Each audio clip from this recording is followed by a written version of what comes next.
You've set up and lit your still life and made a value scale. Now let's talk about the next steps and paint your value study. Hello everybody and welcome to today's class.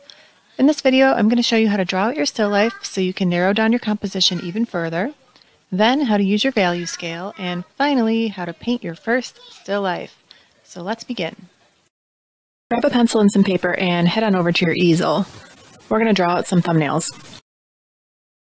This is the same point of view that you'll be painting from, so find a comfortable position, sitting or standing, face your subject, and maintain that fixed point of view. Do a quick body scan, make sure your back is straight. Just in case you get out of this position, you can get right back into it. You shouldn't have to turn your head to see the still life and your paper. You should be able to see both just by moving your eyes back and forth. Begin with a simple line drawing to establish what your subject looks like as an image on paper. Take some time to figure out how you're going to draw your object, measure for proportions and placement. Use your sighting technique, especially if you have a linear object like I do. You can really push the composition and narrow it down through the sketching process. You can think about the format of your image. Will it be horizontal or vertical or square? Where is your object going to be placed? Is it going to go in the middle of the page, off to the side? Are you drawing from eye level or above or below?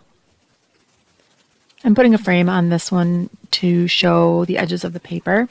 It helps determine the format.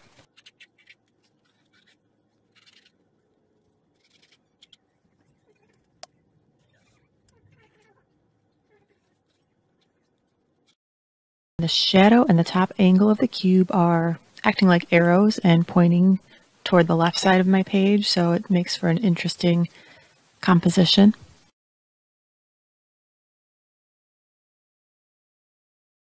Use the side of your pencil and relax your hand. Start filling in the different shapes you see. Keep your pencil light for your lighter areas and still keep your pencil light for your darker areas, but just add multiple layers for those darker shapes. And constantly compare your values to each other and adjust as needed.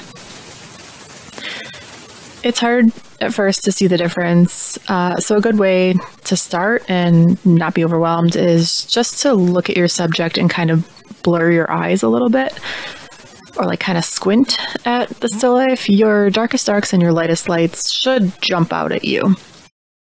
You can figure out the midtones later. Now just determine their shape and where they should go on your page and their value. And since this is a value study, make sure that you don't have any lines in your drawing here, because that is going to make your drawing look flat. So you want to have one shape that's one value butting up to another shape right next to it that's of another value. So here I have a few different drawings where the size and placement of my cube are each different. Each drawing gives me a different feeling, but also in terms of the elements of art, they all feel balanced in kind of a different way. One is center, this one is off center, we have horizontal, we have vertical, and I think I'm going to decide on this one. It's a horizontal composition and the subject is off to the side. I can see the top of the cube, so I'm drawing from a little above eye level. Once you decide on which thumbnail you want to use, draw it in your acrylic sketchbook. Then grab your value scale and begin assigning values. So for me, when I look at the top of the cube, it looks pretty close to maybe a 2 or a 3 on my value scale. So for now, that's what I'm going to write down. This part of the process is very much a working document, so don't be afraid to change these numbers as you go.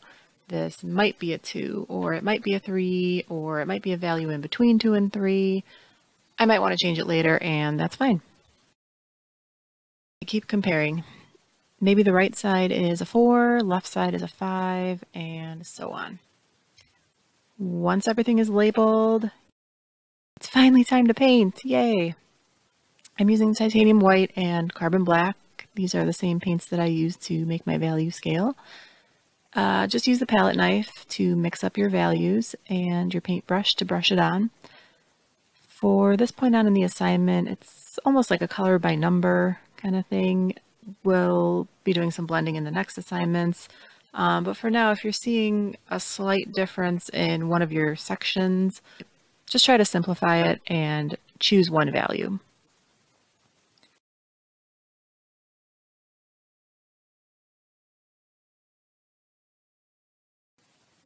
You can use the belly of the flat brush to paint the larger areas and the tip of the brush to get into all the smaller spaces. Experiment with twisting your brush. I'm going to put this part of the project in real time at the end of this video, so if you want, you can take a look at the actual brush strokes. If you put paint down and then you want to change it, or you paint outside the lines, just wait for the paint to dry and then put a new layer on top of it.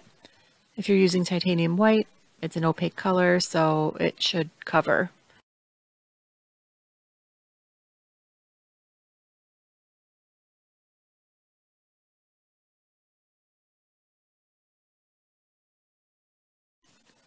Remember, the point of a value study is to learn how to see how light falls on your subject. If you can accurately portray all of these values that you see, your painting's going to look 3D. The elements of art are really important to artists, and value is especially important for painters. You'll continue studying value throughout this class and likely beyond, so keep that value scale. It's a great tool. Please ask me any questions through the chat.